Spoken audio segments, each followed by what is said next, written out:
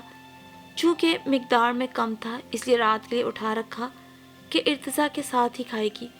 ویسے بھی وہ اپنے کھانے پینے پہ دھیان ہی کب دیتا تھا۔ جو وہ پکاتی خوش ہو کر تعریف کر کے کھاتا۔ کوئی اچھی چیز ہوتی تو وہ دوپہر کے بہانے سے لے جاتا۔ رات بھی یہی ہوا۔ ایک چمچ کھا کے اپنا پیالہ سائڈ ٹیبل پہ رکھ کے ڈھک دیا۔ بہت مزے کا ہے، کل لے کر جاؤں گا اور وہیں کھاؤں گا۔ غصے کی ایک لہر سے چھو گئی۔ آپ کی ڈرامے بازیاں بند نہیں ہو سکتی؟ صاف کیوں نہیں کہتے؟ اپنے کسی پیٹو دوست کی پیٹ پوجا کے لیے رکھ چھوڑا ہے۔ میں بھی نہیں کھاؤں گی، یہ بھی لے جائیں، اپنے قدر دانوں میں ان کو بانٹ دیجیے گا، خوش ہو جائیں گے۔ اس نے پیالہ پٹکا۔ معاملہ سنگین ہو چلا تھا۔ ارے یار، ابھی ابھی چاچی رشیدہ نے پائے اور تنور کی روٹی کھلا دی، بہت اصرار کر رہی تھی۔ دل توڑنا مناسب نہیں سمجھا، اسے تھوڑا کھا لیا۔ اب اگر یہ بھی کھا لوں گا تو زیادہ ہو جائے گا، پیٹ خراب ہو جائے گا، سمجھا کرو۔ واہ، یہ اچھی رہی۔ میں انتظار میں بے حال ہوتی رہتی ہوں کہ کب آئیں گے اور ہم دونوں مل کے کھانا کھائیں گے۔ ایک نیا کیس تیار ہو گیا۔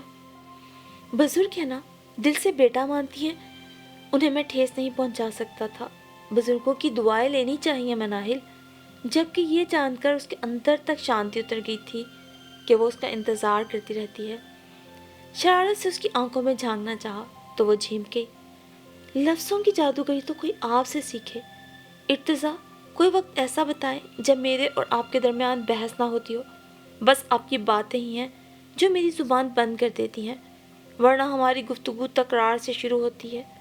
کاش آپ میرے ہم مزاج بھی ہوتے اور اس ناہم آہنگی کا سارا محرک آپ کی رضاکارانہ ہمدردی ہے، جو میرے لیے نہیں، آپ کے گاؤں والوں کے لیے ہے۔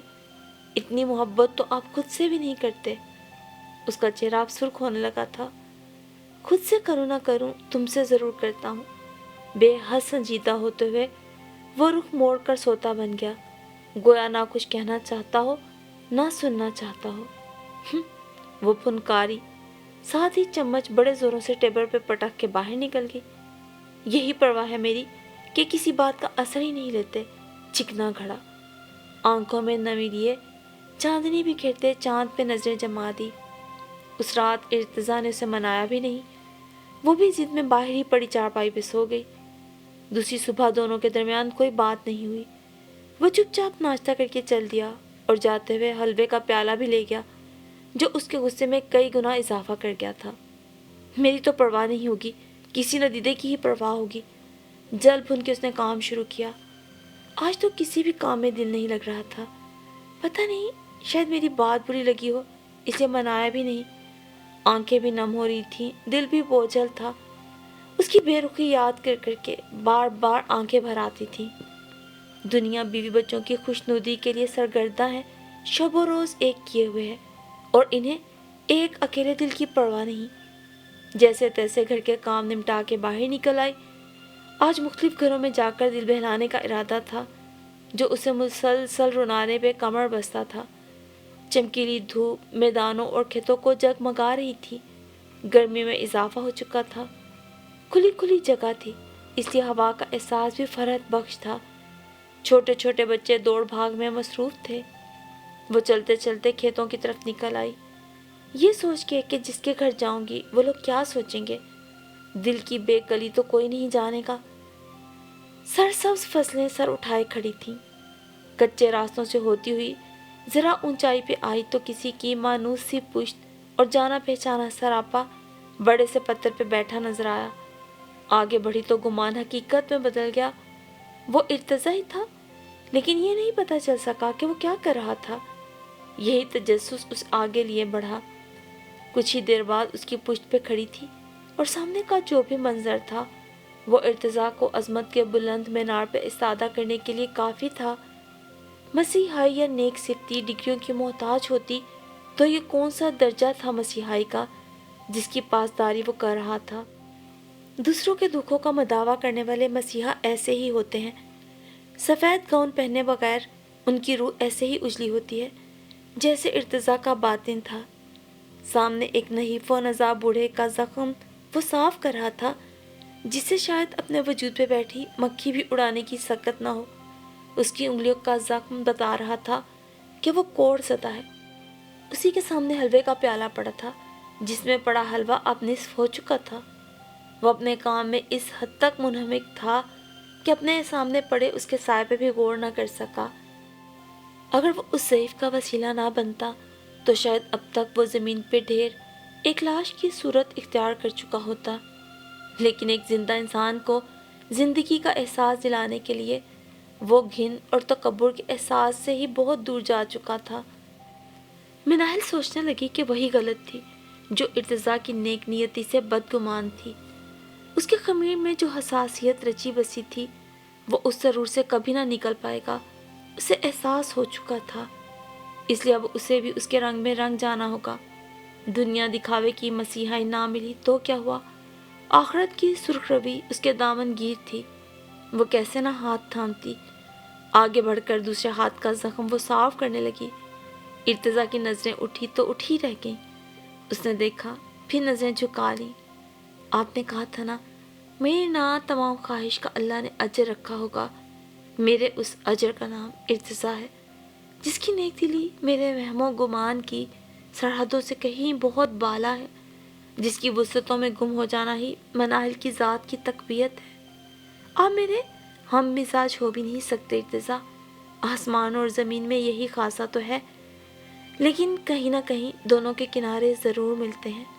بس یہی ایک آس میری بدگمانی حذف کرنے کے لیے کافی ہے، میں خود آپ کی ہم مزاج ہو جاؤں گی بجائے اس کے کہ آپ کو بدلوں۔ دھیمے سروں میں وہ اس کے ارد گرد کتنے ہی جل ترنگ بکھیر گئی۔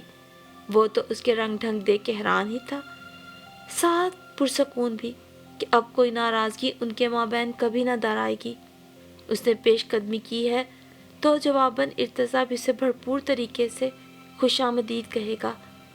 شرارت سے زیر لب وہ مسکرایا تو مناہل نے نظریں جھکا دی اور اپنے کام میں مصروف ہو گئی، کیونکہ اپنے ہر دل عزیز شوہر کی ہر ادا سے وہ واقف تھی کہ وہ نظر جو پہلی نظر ہی محبت کی تھی، اس کی ہر نظر محبت کی انتہا ہی تھی۔ یہ ان دونوں کے دل بخوبی جانتے تھے۔